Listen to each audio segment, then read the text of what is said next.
So in this video, I want to talk about the ultimate supply list for oil painting. And this is a question I get a lot, and people think that there's just this huge list of supplies and that it gets real complicated and everything else, but it really doesn't need to be that complicated. And I want to talk about specifically the just bare bones, what you need to be able to oil paint. So first of all, if you go to drawmixpaint.com, up at the top, we've got a supply list link, and you can go there and get all of this information. But let me go through this list very quickly and just make some comments. Number one is, in terms of the paint that you need, you don't need to buy 20 different colors. There's only 5 essential colors that you need. The Geneva paint, which is my own paint company, which we make right here in Austin, we have those 5 colors as an essential palette, but you don't have to buy our paint. You can go to this link here, and this is a link for people who are not able to purchase Geneva paint, but anybody can use these colors.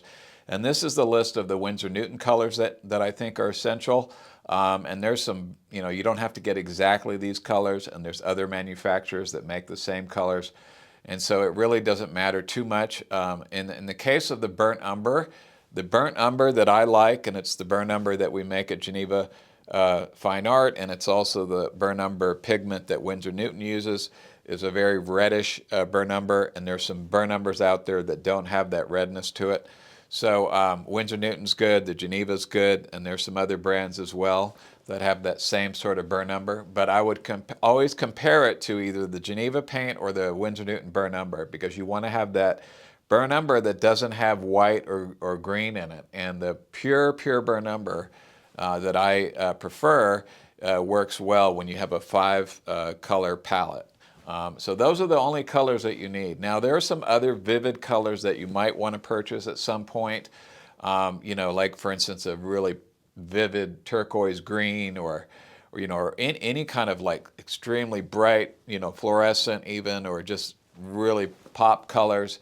You can go out and buy those specific colors that you need. So the 5 colors that I recommend will mix any color in the world without exception, except for those extreme bright colors like traffic cone orange or whatever. But that's really, I would recommend you only buy those 5 colors, and you don't even need a black. You can mix your blue and your brown together to get the black. So that's all you need are those 5 colors.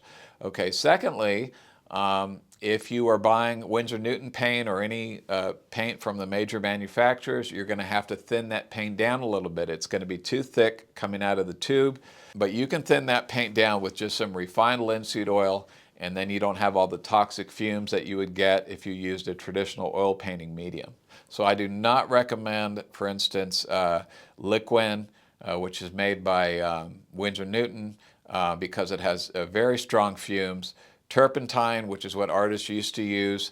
Turpentine specifically, not artist grade mineral spirits, which is not nearly as toxic, but old school turpentine that artists used to use is like hundreds of times more toxic than artist grade mineral spirits. Now, the Geneva paint doesn't have any solvents in it at all. It's just thinned down with just linseed oil, and we use a special additive, but these are all non-toxic. There's no fumes whatsoever in the Geneva paint. Now, in addition to the paint that you need, so you need those 5 colors, you need something to thin it down with, and that can just be refined linseed oil, which you can get from the art store.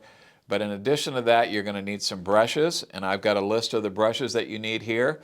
It's basically just filbert hog's hair brushes, and I've got a link in the description of this video for exactly why I like the filbert hog's hair. But these are the brushes that you need. You don't need any other brushes than what's listed here. Now, this list is a minimum number of brushes, and I would recommend you get 2 or 3 times this number, but at a bare minimum, you would need these brushes listed here on the supply list. Okay, in addition, you'll need a brush for applying your stain. And if you go to the art store and you look for the big brushes, they can be very expensive, but you don't need anything other than just those inexpensive, they call them chip brushes, but they're actually like hog's hair brushes that are just real cheap that you can get at a big box hardware store. So I would go to a hardware store to get a big brush to apply your stain to the canvas. Now that brings me to the other point. You do need some sort of stain to stain your canvas. Now, not everybody paints on stained canvases, but I highly, highly recommend painting on a stained canvas. So we sell Geneva Stain, which is just ready to go. You just squirt it out and paint it on your canvas. Now, the Geneva Stain, as opposed to our regular oil paints, is strictly for putting on as a foundation layer to stain your canvas. Now, the stain has got a little bit of mineral spirits in it. It's not highly toxic, but you can always do your staining out in an open garage or outdoors or somewhere other than in your home or in your studio. And that's for applying the stain. So you'll need some stain. And you don't have to buy the Geneva paint. You can make your own stain. And I have a video, again, in the description of this video. I will give you a video on how to stain your canvas and and what sort of paint to use to put on that foundation layer.